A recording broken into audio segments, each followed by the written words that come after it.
Welcome back to Wristwatch Deep Dive. Today I'll be talking about a friend's watch, the Tudor Black Bay GMT. I'm not a dealer or flipper. I'm not selling the watches I cover. In this case, I'm highlighting a watch I find interesting that's not in my collection, it's in my friend's collection. All right, so this is the Tudor Black Bay GMT. Reference number is M7930RB0010. Let me get it out of the box here. Set the watch down. Box to the side. Okay, so it's the watch here. 41 millimeters, stainless steel case, 14.6 millimeters thick, in-house automatic movement. It's an MT 5652 movement, which has a 70-hour power reserve. Scratch-resistant sapphire crystal, two-tone ceramic GMT unidirectional dive bezel, screw-down crown with hacking seconds, has a date complication at the 3 o'clock position. There's no cyclops on the date complication. Lume on hands and indexes, white dial. My friend acquired this watch from retail from a Tudor AD. We'll actually give a shout out to that AD. It was the Watches of Switzerland in Las Vegas. All right, so a little brand history here. Tudor is a Swiss luxury watch brand founded in 1926 by Hans Wilsdorf, who's also the founder of Rolex. Tudor's purpose was to offer a more affordable watch than Rolex while maintaining Rolex-like quality. Tudor watches are originally equipped with off-the-shelf movements paired with Rolex cases and bracelets, allowing Tudor to provide reliability and quality while achieving its price goals. The first Tudor watches produced in the 1920s and 1930s bore a Tudor signature on the dial, and the horizontal bar of the T lengthened above the other letters. On some rare pieces, the name Rolex also appears. In 1936, the name appeared in Gothic characters accompanied by a shield bearing the Tudor Rose, the emblem of the English Tudor dynasty. The Tudor Rose is the emblem of the English Tudor dynasty. In 1947, 1 year after the official launch, the shield was removed and the rose appeared alone with the brand name. From 1969, only the shield was used. The shield logo remains on all Tudor watches, while the rose is now used on the winding crowns. So you can see here, that's the rose symbol on the winding crown. And then you see the shield above the Tudor name, and similar to the shield on the box here.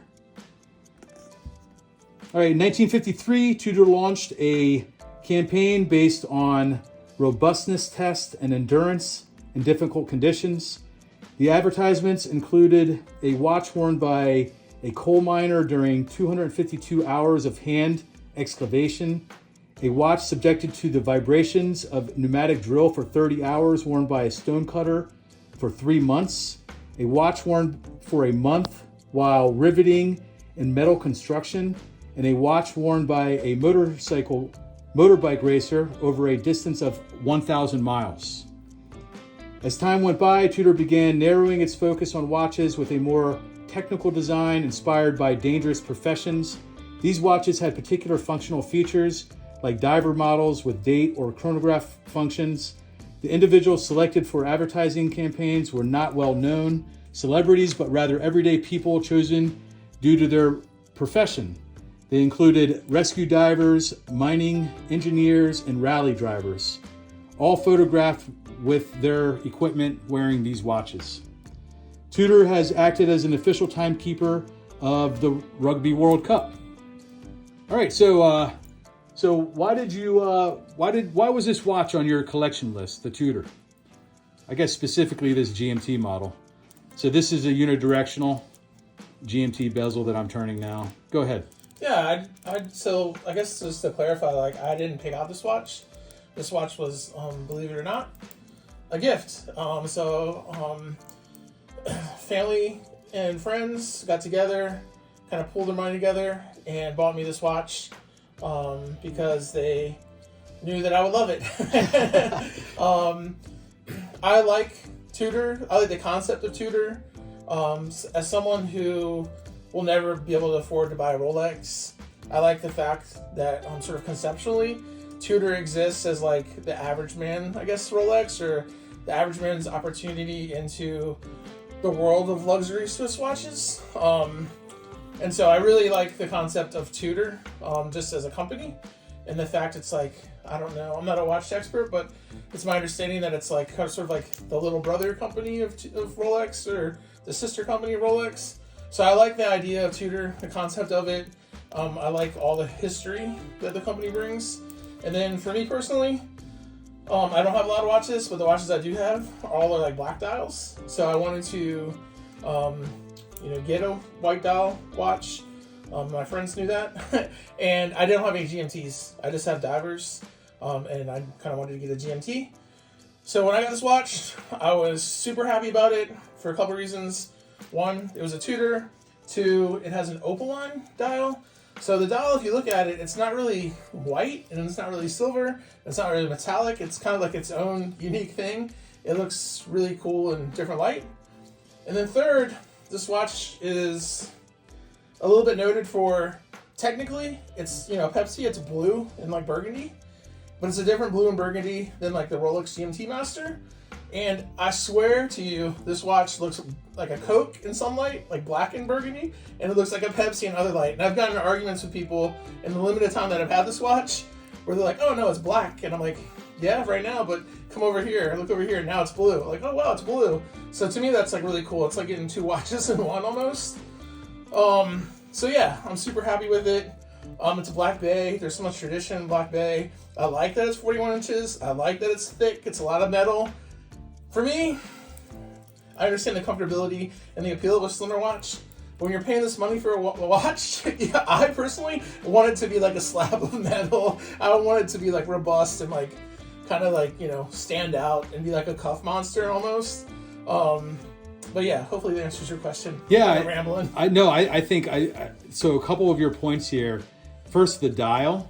You're right. It's almost so. One thing that's interesting are the indices that are loomed are also white. But when you move it around, especially with the naked eye, it does like kind of change color, like a pearl white to like a silver. Yeah, and it really contrasts with the indexes perfectly.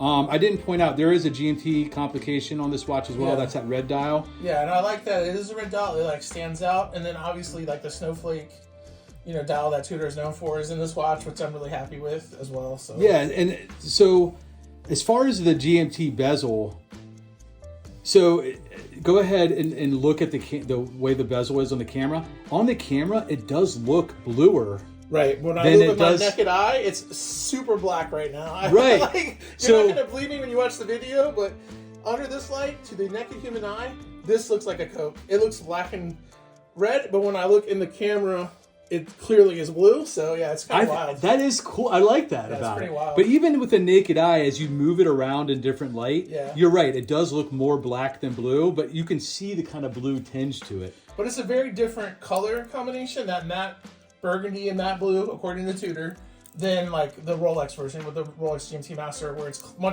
just a much different look to the colors of the bezel. So the other thing, as far as your point of like just the robot, so this is a sport watch. This GMT is a sport watch model, but it does have that dress look. 200 meters of water resistance though. Right, and it has a dressy look. Like you could wear this in a professional meeting, you know.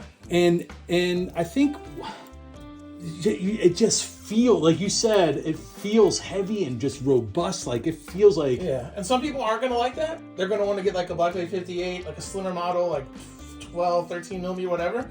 Not as tall. The dome makes it taller. But it's like everything in life. Some people like different things, right? Right. So for me, I like this. I like the fact that it's chunky. It is a chunky watch, but I like that. Yeah, I can feel the weight to it. It almost feels like in some Rolexes that precious metal, gold. It feels like it just has weight to it, which I like. I like that too. I agree. I think I would choose this model as well if I had the choice between like a thinner, dressier one or a more sporty, robust one. But I can see why people like, no one's right or wrong in this situation. I can see why people like the thinner, slimmer, maybe more comfort. But for me personally, I'm a big guy. So not that I have a huge wrist or anything, but this works for me. So I go with this. All right, so let's talk about the box real quick. So As far as box size, it's typical size for a box. It's not super big, but it's not, you know, tiny either. It's very sleek. It's just kind of your normal, you know, it's not, Shield logo. right. It's not super sexy. Inside here, they do have the box inside the box. So we'll go ahead and kind of pull it away here. So this definitely is, you know, pretty high quality. I have like a hard plastic here. This has got a cushiony top to it. You know, it feels high quality like you would expect from a Tudor or Rolex kind of thing. Inside here, you have your cards. I think you have one of your links. Yeah, your extra links in there. Pillow is pretty typical pillow, but nice. This is like a felt.